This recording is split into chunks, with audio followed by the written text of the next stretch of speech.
दरम्यान अतिवृष्टीमुळे अनेक भागांना तडाखा बसलाय। त्याच संदर्भातल्या टॉप 9 बातम्या बघूयात।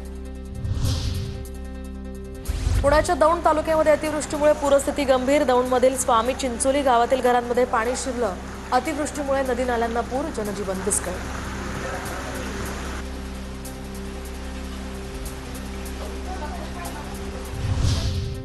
बारामतीच्या कंबळेश्वर गावामध्ये पाणी शिरलं। जेसीबीनं पाण्याला वाट मोकळी करून देण्याचा प्रयत्न सुरू। कंबळेश्वर गावामध्ये पाणी शिरल्यानं नागरिकांची धावपळ सुरू।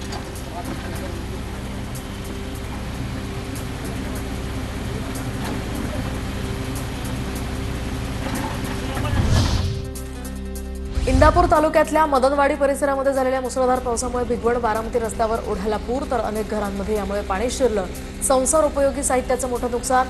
अनेक वाडी वस्त्यांचा संपर्कही तुटला।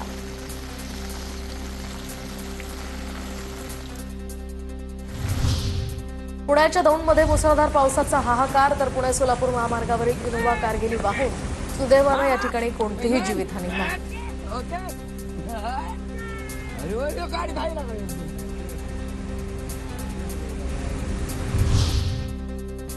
दौंड शहरातनं जाणाऱ्या मनमाड सांगली महामार्गावर पाणीच पाणी। मुसळधार पावसामुळे मनमाड सांगली महामार्ग पाण्याखाली गेल्यामुळे वाहतूक आता मंदावली।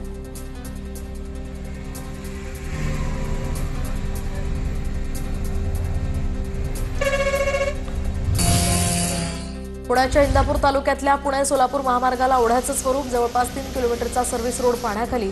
भिगवण बस स्थानकात पाणीच पाणी। मुसळधार पावसामुळे संपूर्ण परिसर जलमय।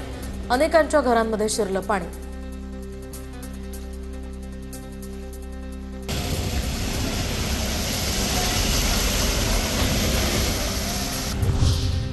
नाशिकच्या सिन्नर शहरालाही पावसानं झोडपलं। पावसामुळे नदी नाल्यांना पुराचं स्वरूप। खबरदारी म्हणून सिन्नर शहराला जोडणारे नवाब पूल, खासदार पूल, वडकी बेस पूल प्रशासनाकडून बंद।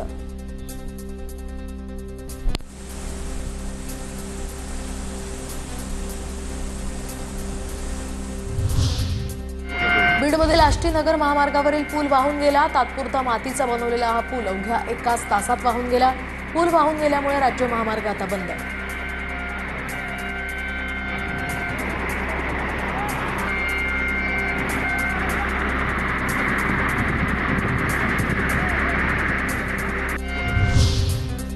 सोलापूर जिल्ह्यातल्या करमाळ्यामध्ये ढगफुटी, तर ढगफुटी होतानाचा व्हिडिओ स्थानिकांकडून कॅमेऱ्यात कैद।